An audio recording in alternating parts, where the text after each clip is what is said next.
बहुत मैराथन बैठक हुई है और मैं समझता हूं कि मध्य प्रदेश के इतिहास में एक साथ इतनी पॉलिसी जो कि निवेश को आकर्षित करती हो, हमारे प्रदेश के नौजवानों को रोजगार दिलाने का प्रयास करती हो, मेरे भी 30 साल के राजनीतिक जीवन में, विधायी कार्यकाल में शायद पहली बार इतनी पॉलिसी, इतनी नीतियां एक साथ आई है।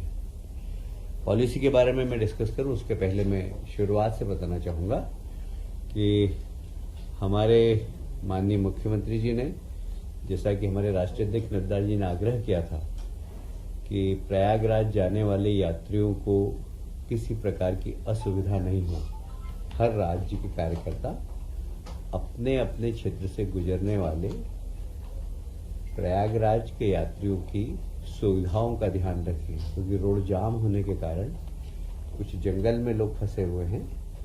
तो उन सब के लिए हमारे कार्यकर्ताओं ने भोजन की व्यवस्था की है, दूध की व्यवस्था की है, बिस्किट की व्यवस्था की है और कोई ठहराने की व्यवस्था भी की है, क्योंकि बच्चों के साथ गए, उनको दूध की भी आवश्यकता थी। और इस पूरी काम की जवाबदारी हमारे डिप्टी सीएम श्री राजेंद्र शुक्ला जी को सौंपी है। आज इसीलिए कैबिनेट में भी वो नहीं आए। वो सतना से लेकर रीवा तक के पूरे मार्ग की जवाबदारी देख रहे हैं। फिर जिस प्रकार दिल्ली में जीत हुई है हमारी, मतलब 27 साल बाद भारतीय जनता पार्टी की सरकार वहां पर बन रही है, जो हमने कैबिनेट में दिल्ली की जनता को भी धन्यवाद दिया और देश के यशस्वी प्रधानमंत्री जिनकी लोकप्रियता लगातार बढ़ रही है, दिल्ली के चुनाव ने ये वापस बता दिया है और इसलिए माननीय मुख्यमंत्री जी ने, मंत्रिमंडल ने माननीय प्रधानमंत्री जी को भी बधाई दी है।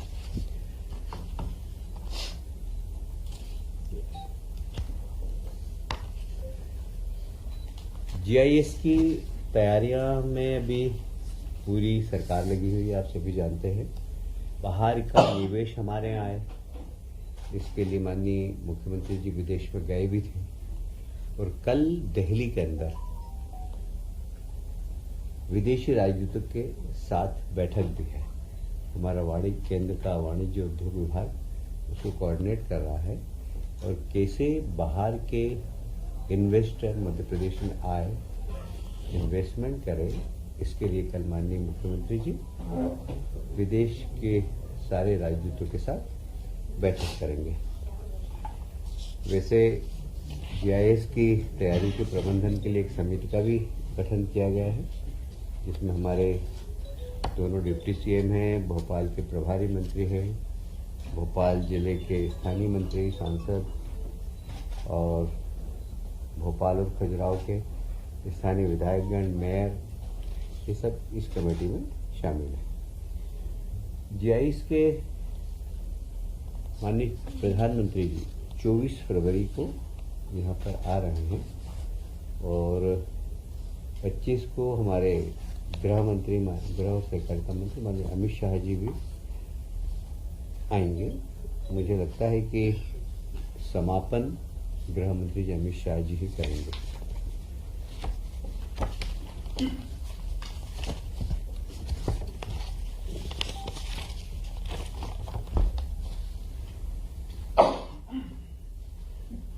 देखिए, हमारा जो पॉलिसी बनी है उसका मुख्य उद्देश्य मैं एक बार फिर से दोहराना चाहूंगा कि मध्य प्रदेश के नौजवानों को रोजगार मिले, फिर निर्यात को बढ़ावा कैसे हो, तो निर्यात को बढ़ावा देने के लिए एक अलग से हमारी पॉलिसी बनी है।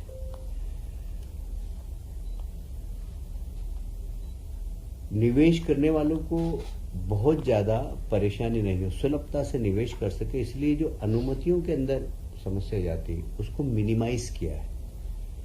पहले कभी कहीं 25 अनुमतियां थी तो उसको कम करके 15 कर दी, किसी विभाग में 30 अनुमतियां थी तो उसको 12 कर दी।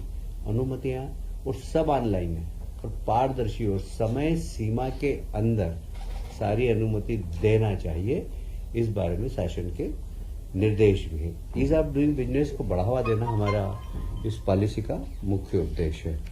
मध्य प्रदेश की लॉजिस्टिक क्षमता को बढ़ाना, आप सभी जानते हैं हमारा लैंड लॉक स्टेट है, हमारे यहाँ इसका लाभ भी हमें और तो कभी कभी नुकसान भी होता है, क्योंकि पोर्ट नहीं है, एक्सपोर्ट करने में हमें परेशानी आती है। तो हम लॉजिस्टिक को कैसे मजबूत कर सकें और कैसे निर्यात ज़्यादा हो, उसके लिए हम फैसिलिटी उद्योगपतियों को दे सकें, इसके लिए हमने लॉजिस्टिक पॉलिसी बनाई है। और पोर्ट तक सामान पहुंचे तो उनके ट्रांसपोर्टेशन में भी हमारी जो नई पॉलिसी आई है उसमें हम उत्पादकों को सहयोग करेंगे।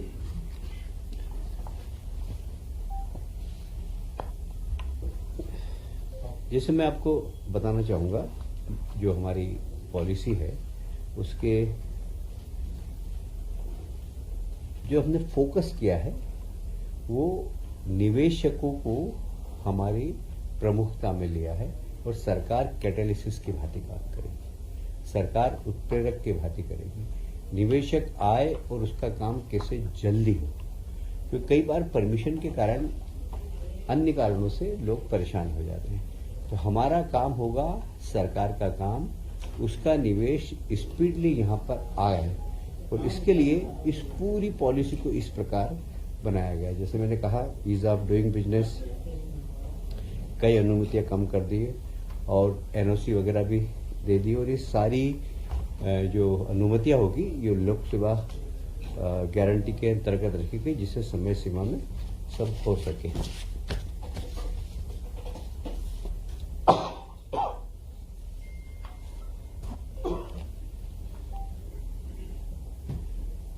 मुझे ये कहते हुए बहुत प्रसन्नता है कि औद्योगिक संवर्धन नीति 2025 में जो मुख्य चीजें हैं, जो मैंने आपको पहले ही बताई पर इसको रिपीट करना चाहूँगा मैं, कि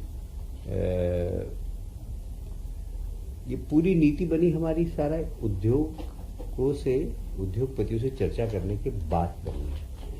उनसे पूछा गया कि आपको क्या क्या असुविधा आती है, तो उनको सुविधा में बदलना, उसका फोकस सिर्फ यही है कि निवेशकों को आकर्षित करना, निवेशक जल्दी से तेज गति से यहाँ निवेश कर सके। तो एक तो औद्योगिकरण बहुत अच्छा, उसका कारण है कि आज अगर आपको जीडीपी बढ़ाना है प्रदेश की, तो निश्चित रूप से आपको निवेश लाना ही पड़ेगा। आपको अर्थव्यवस्था बढ़ानी है प्रदेश की, तो आपको निवेशकों को लाना ही पड़ेगा। आपको रोजगार देना है ज़्यादा, तो निवेशकों को लाना ही पड़ेगा। और इसलिए इन सब बातों को फोकस करते हुए हमने मध्य प्रदेश की आर्थिक समृद्धि को, और मध्य प्रदेश एक विकसित प्रदेश बने, इसलिए इसको बहुत फोकस किया गया है। विकसित मध्य प्रदेश के लिए राज्य की जो सकल मूल्य संवर्धन नीति के विनिर्माण क्षेत्र में योगदान बढ़ाना देना है। समग्र औद्योगिक पारिस्थितिक तंत्र को बढ़ाना, अधोसंरचना का विकास, कौशल विकास, व्यापार सरलीकरण, संतुलित क्षेत्रीय विकास को सुदृढ़ करना। जैसे माननीय आपने देखा होगा कि पूरे मध्य प्रदेश के अंदर हमने क्षेत्रीय इन्वेस्टर मीट की है। उसका कारण है कि खाली उद्योग किसी एक झोन के अंदर नहीं हो, पूरे प्रदेश के अंदर हो, पूरे प्रदेश का विकास हो, पूरे प्रदेश की हम क्षमताओं का सदुपयोग कर सकते हैं। और इसलिए पूरे प्रदेश को हमने फोकस करके ये पूरी संवर्धन नीति बनी है हमारी। उद्योग भूमि आवंटन, उसकी अनुमतियां और उसके लिए पारदर्शी, मैंने पहले ही बता दिया कि पूरे तंत्र को एकदम स्लिम बनाया है, बिल्कुल कहीं पर भी कोई रुकावट नहीं आया है। उद्योग संवर्धन नीति 2000 इस पूरी उद्योग नीति में हमारा फोकस होगा कि लगभग 20 लाख से ज्यादा मध्य प्रदेश के नौजवानों को रोजगार मिल सके। अब इस पूरी उद्योग संवर्धन नीति के अंदर अलग अलग विभाग हैं। उसकी अलग पॉलिसी बनी है।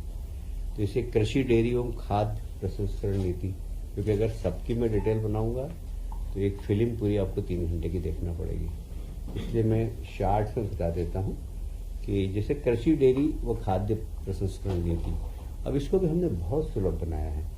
किसान की आय बढ़ाने के लिए कैसे उनको उनके पशुधन को बैंक से लोन मिले, उनके दूध को सब्सिडी देना, ये सब उनको मिलने वाला जो पोषण आहार है वह उनको सस्ता मिले, इन सब बातों पे कृषि डेयरी और खाद्य प्रसंस्करण नीति में।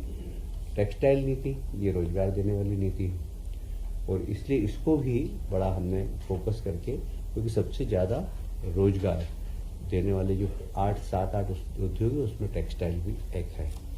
परिधान, फुटवेयर, खिलौने, एक समय था कि दुनिया को खिलौने सर्वाधिक चाइना सप्लाई करता था। आज भारत विश्व के अंदर दूसरे नंबर पर है और उसमें हम चाहते हैं कि मध्य प्रदेश पहले नंबर पर बने, खिलौने का हब बने। तो खिलौना उद्योग यहाँ पर पनपे, उसके लिए हमारा प्रयास हुआ। एरोस्पेस और रक्षा उत्पादन के लिए भी हमारी एक प्रोत्साहन पॉलिसी बनी है, क्योंकि माननीय प्रधानमंत्री जी ने अब एक रक्षा मंत्रालय में जितने भी आने वाले आयुध हो, जितने भी सामान है, सब हमारे देश में बने, मेड इन इंडिया। मैं आपकी जानकारी के लिए बता देता हूँ कि अभी मोर देन 70% रक्षा मंत्रालय की खरीदी मेड इन इंडिया है और हम इसको 100% करने वाले हैं। और माननीय प्रधानमंत्री जी चाहते हैं कि अब हम बड़े एक्सपोर्टर भी बने इसके लिए, इसलिए राज्यों से आग्रह किया उन्होंने कि रक्षा उत्पादन की प्रोत्साहन नीति आप बनाइए। फार्मास्यूटिकल्स में हम लोग वैसे ही अग्रणी हैं और हमारे यहाँ काफ़ी एक्सपोर्ट होता है। अभी हमारे पास लगभग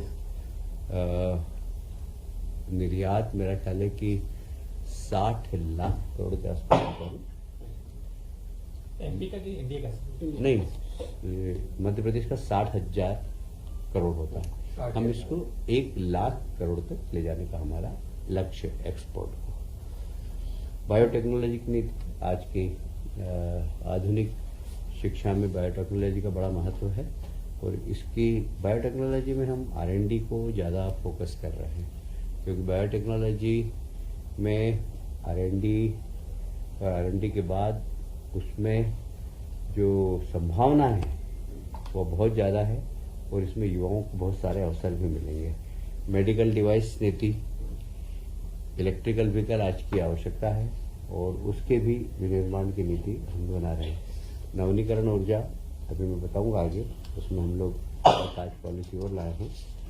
वैसे उसको उपकरण की निर्माण नीति, हाई वैल्यू एंड विनिर्माण नीति।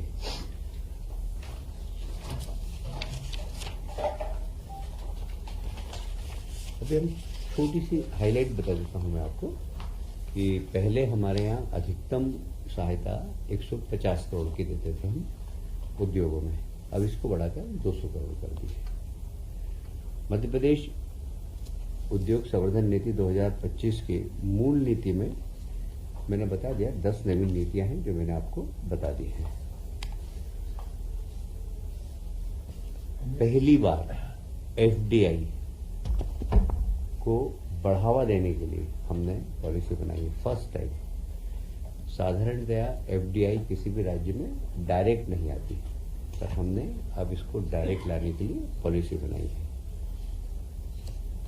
जो रोजगार देने वाले उद्योग होंगे, जैसे मैंने बताया टेक्सटाइल ज़्यादा रोजगार देता है, तो इनको विशेष सुविधाएं देना, उनके लिए अलग पॉलिसी बनाई है। वेयर हाउस की जगह लॉजिस्टिक पार्क, और इसमें प्राइवेट इन्वेस्टर को भी आमंत्रित करना। प्राइवेट अगर कोई लॉजिस्टिक पार्क बनाएगा तो उसको भी हम फैसिलिटेट करेंगे। मैंने जैसे अपने बात के प्रारंभ में कहा कि निवेशक निवेश करें और सरकार कैटेलिसिस की भांति काम करेगी, उसका निवेश जल्दी आए, कहीं पर रुकावट नहीं हो। प्राइवेट पार्क का मैंने बता ही दिया।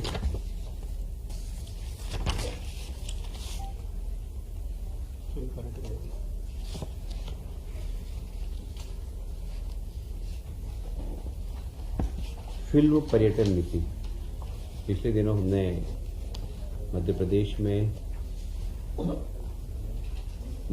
को मोस्ट फिल्म फ्रेंडली स्टेट से सम्मानित किया गया, भारत सरकार ने सम्मानित किया। हम काफ़ी समय से प्रयास कर रहे हैं कि मध्य प्रदेश में फिल्म बने और स्थानीय कलाकारों को मौका मिले।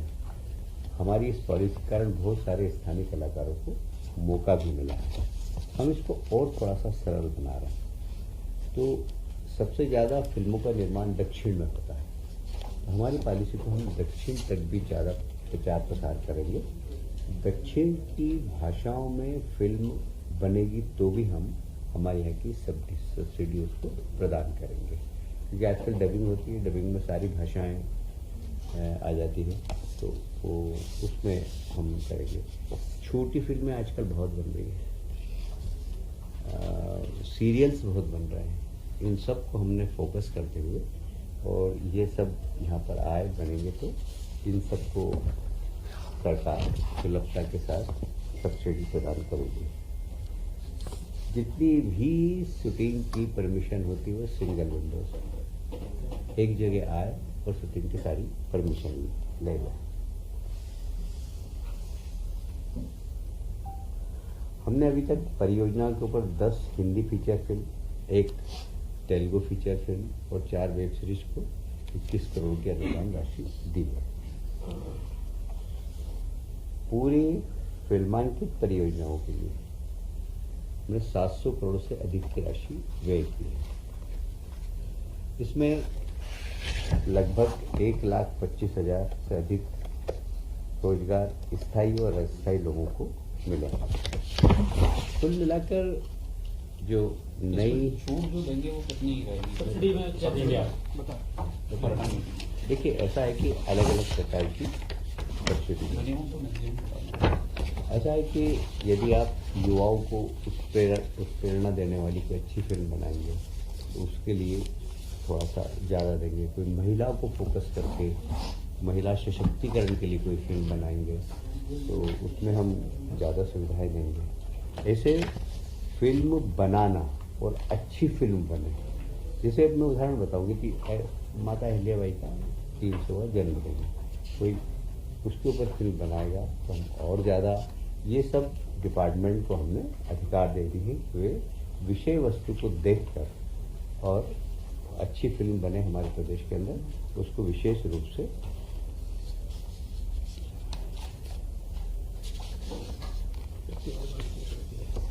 वित्तीय अनुदान के प्रावधान। फिल्म फीचर के लिए अनुदान अधिकतम 2 करोड़ रुपए तक का है।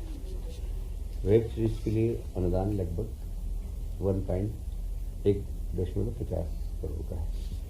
टीवी सीरियल्स के लिए लगभग 1 करोड़ का है। डॉक्यूमेंट्री के लिए अनुदान 40 लाख तक का है। अंतर्राष्ट्रीय फिल्म के लिए अनुदान 1.3 मिलियन $, मतलब लगभग 10 करोड़ का है। शॉर्ट फिल्मों के लिए अधिकतम अनुदान 15 लाख तक का है। कुल शूटिंग के दिवस 75 मध्य प्रदेश में होना चाहिए, इसके लिए एक शर्त है। और हमारे पर्यटक स्थान हैं, हमारे जो प्रदेश के धार्मिक महत्व के स्थान हैं, हमारे प्रदेश के जो ऐतिहासिक स्थान है, उसको अगर फिल्म के माध्यम से कोई प्रचार करेगा तो उसके लिए अतिरिक्त प्रावधान रखा जाता है। शूटिंग होती है लेकिन नाम बदल दिए जाते हैं, शूटिंग होती है जगहों के नाम चेंज कर दिए जाते हैं, मतलब जगहों के नाम नहीं दिए जाते, अलग नाम दिए जाते हैं, तो क्या इसको भी कुछ होगा? बिल्कुल, उसको शहर का नाम देना ही पड़ेगा। वो तो शुरुआत में उल्लेख करते हैं। हाँ, नहीं, नाम चेंज हो जाता है एमपी की। हाँ ठीक है सर, वो निर्यात नीति बता दीजिए। देखिए, पर्यटन नीति भी हमारी आई है। पर्यटन नीति की जो मुख्य अवधारणा है वह निजी निवेशकों को, हमारा पूरा जो पॉलिसी बनी है ये निजी निवेशकों को फैसिलिटेट करना, इसको फोकस करके किया गया है। तो इसमें पर्यटन में भी पर्यटन क्षेत्र के विकास के लिए यदि प्राइवेट इन्वेस्टमेंट आएगा तो हम उसको बढ़ावा देंगे। नीति के हिसाब से हम उसको वित्तीय सहायता भी देंगे। मैं फिर इसको रिपीट कर रहा हूँ, सरकार उत्प्रेरक की भूमिका में रहेगी। निवेशकर्ता को किसी भी प्रकार की हमारे राज्य में निवेश करने में तकलीफ नहीं हो, इसके लिए सारे विभाग को निर्देश दिए गए हैं। नीति के जो मुख्य प्रावधान है, सबसे बड़ी बात है एकल खिड़की।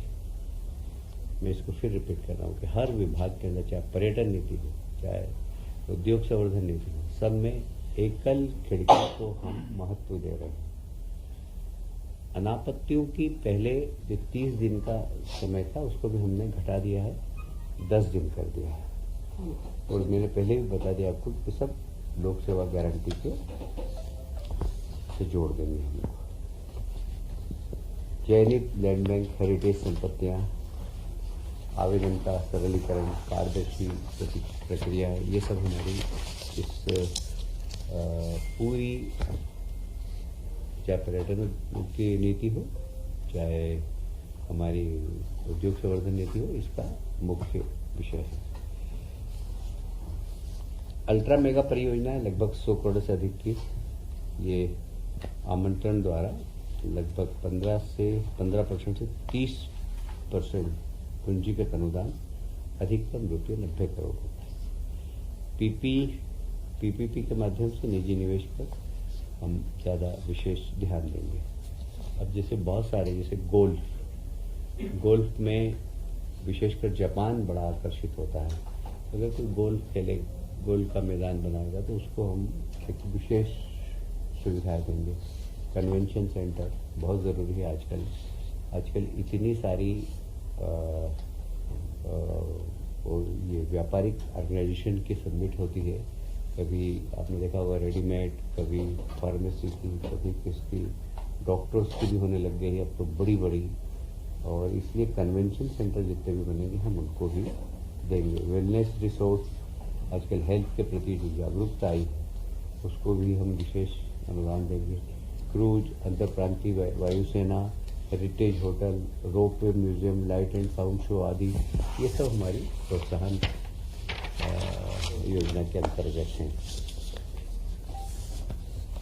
ये जो हमारी देश की पर्यटन स्थल की मार्केटिंग करने वाले ट्रैवल एजेंट होते हैं, यदि वो हमारे यहाँ के टूर ऑपरेटर विदेश में जाकर प्रदर्शनी में भाग लेंगे तो सरकार उनकी मदद करेगी, जिससे हमारे यहाँ पर्यटन बढ़े। खास हमारा जो फोकस है वो कौशल विकास भी है, समावेशी और सवनी ग्रामीण पर्यटन, ग्रामीण क्षेत्र का पर्यटन बढ़े हमारी पर्यटन स्थल सुरक्षित हो, ये भी सरकार जवाबदारी ले रही है। एक और महत्वपूर्ण नीति आज आई है, पंप स्टोरेज नीति। पंप स्टोरेज नीति को बताने के पहले मैं समझाना चाहता हूँ कि पंप स्टोरेज नीति क्या है। साधारणतया बिजली के रेट पीक आवर्स में बढ़ते हैं। पीक आवर्स होता है रात का, शाम से लेके रात तक, और दिन में सस्ते हो जाते हैं। हमारी सूर्य की किरणें दिन में आती हैं, तो हम सोलर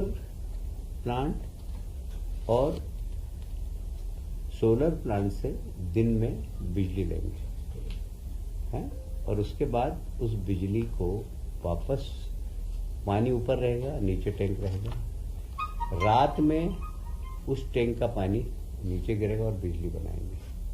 तो इस प्रकार दो प्रकार की बिजली की, एक सोलर प्लांट भी बनेगी, हाइड्रो भी बनेगी। दोनों बिजली एक पंप स्टोरेज नीति के ऊपर बनेगी। तो ये मॉडल अभी बहुत कम राज्यों के अंदर है, पर हमारे यहाँ हमें फेवर करता है, क्योंकि हमारे प्रदेश की भौगोलिक स्थिति बहुत अच्छी है और हमारे यहाँ पहाड़ है, नीचे जमीन है, पहाड़ में पानी एकत्रित किया जा सकता है, वहाँ से हाइड्रो सिस्टम लगाकर बिजली पैदा की जा सकती है और दिन में सोलर का उपयोग किया जा सकता है। इसमें हम निजी कंपनियों को भी मौका देंगे। और इसमें पहले पॉलिसी में ये था कि कोई स्थान होगा, ये बहुत अच्छा निर्णय है सरकार का। पहले था कि कोई अगर स्थान है तो हम उसका टेंडर निकालते थे, जो अच्छा होता था। अब जो व्यक्ति स्थान ढूंढेगा उसको हम प्राथमिकता देंगे। तो अब लोग अपने हिसाब से स्थान ढूंढेंगे। और इसमें हमें ऐसा लगता है कि इसमें 1.5 लाख करोड़ का निवेश संभव है।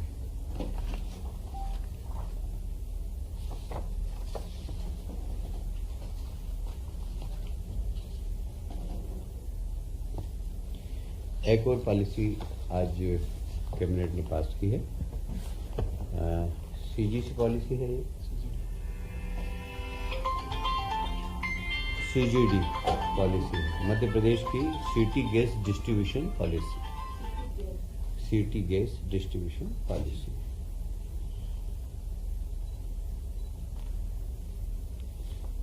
देखिए, पाइपलाइन से गैस घर तक पहुंचाना, पूरा इंफ्रास्ट्रक्चर खड़ा करना, और निश्चित रूप से जब हमारे यहाँ हम इसको बढ़ावा देंगे तो जो मकान बन रहे हैं, जो बिल्डिंग बन रही है, जो रोड बन रहे हैं, उसमें पाइपलाइन के लिए पर्याप्त स्थान हो। और इसलिए ग्राम एवं निवेश टीएनसी को भी हमने उसमें पॉलिसी में चेंज कर रहे हैं कि मकान बनाना हो तो पाइपलाइन के लिए स्थान अवश्य रखें, कॉलोनी काटना हो तो कॉलोनी पाइपलाइन के लिए स्थान अलग रखें, पीडब्ल्यूडी अगर सड़क बनाएगा तो पाइपलाइन के लिए स्थान अलग रखेगा। ये सब एक महत्वपूर्ण हमारी योजना है। देखिए, बहुत महत्वपूर्ण योजना इसलिए हो जाती है कि घर तक गैस पहुंचना ये महिलाओं के लिए बहुत सुविधाजनक है। नहीं तो गैस खत्म हो गई, फिर आ रही है, ये सीधा दिव्या हंस रही है, सीधा घर के अंदर बटन खोला और गैस चालू, और अनलिमिटेड मिलेगी, और अनलिमिटेड मिलेगी। मीटर लगा रहेगा, मीटर लगा रहेगा पर 24 दिन नहीं, महंगी नहीं। सर दूसरी चीज उसमें किलो नहीं बताते ये लोग, सिस्टम बताते हैं, क्वांटिटी नहीं बताते। आप मुझे सुझाव देना क्या क्या करना, मैं बता दूंगा। इसमें स्वच्छ और क्वेश्चन बाद में कर देंगे। किफायती ईंधन भी मिलेगा, और सबसे बड़ी बात है कि पोल्यूशन कम से कम होगा। मध्य प्रदेश ग्रीन स्टेट बने, इसके लिए राज्य के अंदर वृक्षारोपण हो रहा है, राज्य के अंदर कम से कम पोल्यूशन हो, उद्योग पोल्यूशन कम से कम करे, इसके लिए हम लोग बहुत तेजी से काम कर रहे हैं। और इस दिशा में यह हमारी पॉलिसी बहुत महत्वपूर्ण भूमिका अदा करेगी। सर रेट है क्या इसमें? वो 14.2 kg वाले सिलेंडर से कितनी सस्ती पड़ेगी पॉलिसी? अभी इंदौर के अलावा ये सभी हम लोग पूरे प्रदेश में लागू करेंगे इसको। और ये पहले से चल रही है पॉलिसी? अभी तो इंदौर नहीं कराया, शुरुआत इंदौर से होगी। ईद तो भोपाल और इंदौर दोनों से ठीक है, बहुत सारी पॉलिसी है सर, आप तो स्टार्ट करते हैं। मैं इसको फिर रिपीट करूं कि सारी अनुमतियां सिंगल विंडो हो, इन्वेस्टमेंट करने वाला हमारा एक तरीके से हमारे यहाँ इन्वेस्टमेंट कर रहा है तो सरकार कैटेलिसिस की तरह काम करेगी, उसको किसी प्रकार की कोई असुविधा नहीं है। ये हमारी पॉलिसी का हिस्सा है और सारा रिपीटेशन होगा, इसलिए मैं इसको दोहराता नहीं हूँ। कुल मिलाकर हमारी जितनी भी पॉलिसी बनी है उस पॉलिसी का उद्देश्य एक ही है कि सिंगल विंडो, समय सीमा में परमिशन, पारदर्शी परमिशन, लोग सीधे ऑनलाइन परमिशन ले सकेंगे, ऑफिस में जाने की जरूरत नहीं होगी। ये सब इस पर विशेष ध्यान दिया गया है और कुल इसका उद्देश्य यही है कि मध्य प्रदेश में ज़्यादा इन्वेस्टमेंट आए, 20 लाख से ज़्यादा बेरोजगार नौजवानों को रोजगार मिले और मध्य प्रदेश की अर्थव्यवस्था में एक बहुत ज़बरदस्त परिवर्तन आए। मध्य प्रदेश एक विकसित प्रदेशों की श्रेणी में कराकर खड़ा हो। मेक इन मध्य प्रदेश पे भी हमने फोकस किया है। इसमें मैं बताना भूल गया था कि जैसे मेक इन इंडिया है प्रधानमंत्री जी का, वैसे मेक इन मध्य प्रदेश को भी हम फोकस करेंगे। सर टोटल पॉलिसीज कितनी आई सर?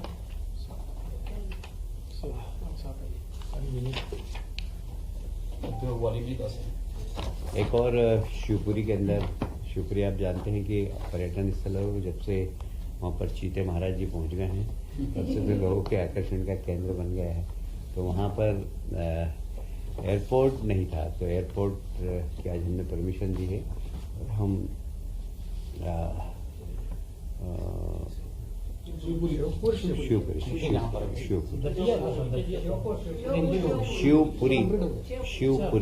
शिवपुरी में फिर बार बार रिपीट कर रहा हूँ, शिवपुर नहीं शिवपुरी।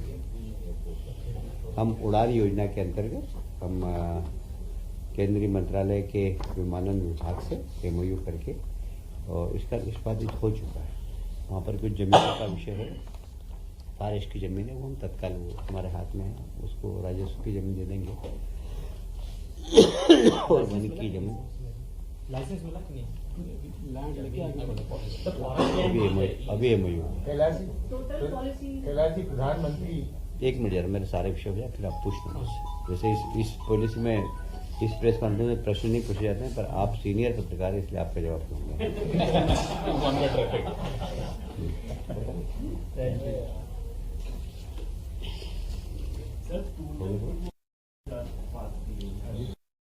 आज 7 पॉलिसी आई है अलग अलग, और 7 में भी बीच में जैसे मैंने बोला कि 10 पॉलिसी के अंदर पॉलिसी तो जैसे उद्योग संवर्धन नीति के अंदर 10 पॉलिसी अलग अलग विषय के ऊपर। 25 पॉलिसी एक साथ आएंगी? ये पॉलिसी तो आ गई आज। नहीं और वहाँ 27 थी शायद। है जी? बोला था कि हम 27 पॉलिसी लेके आए हैं। है ना, 25 पॉलिसी है। 3 तो पहले 4 हो चुकी है। ड्रोन